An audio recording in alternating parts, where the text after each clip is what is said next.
And asked you about getting the woke agenda out of schools, and you spoke about potentially conditioning funding from schools to change their curriculums or to influence their curriculum. I think influence was the word that you used. Could I ask specifically what lessons or units you're concerned about having a woke agenda? I want to make sure that our kids, whether they're at primary school or secondary school or indeed young Australians who are at universities, are receiving the education that their parents would expect them to receive. And our position will reflect community standards in relation to what is being taught at our schools and our universities. And you've seen some recent examples in relation to law school and the requirements being made, I think it was Macquarie University at the time. You've seen other academics who are out as part of protests on the streets and teachers similarly. That's being translated into the classroom. That's not something I support. I support young Australians being able to think freely, being able to assess what's before them and not being told and indoctrinated with something that is the agenda of others.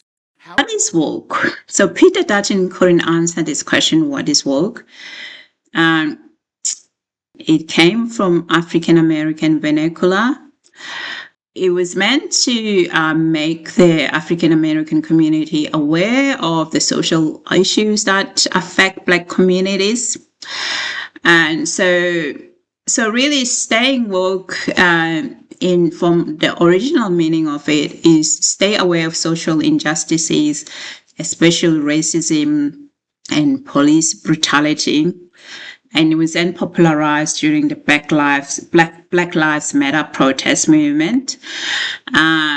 So then it was popularized then by that movement. But the original use of that woke was meant to be Black community, to be aware of the social issues that affect the Black community.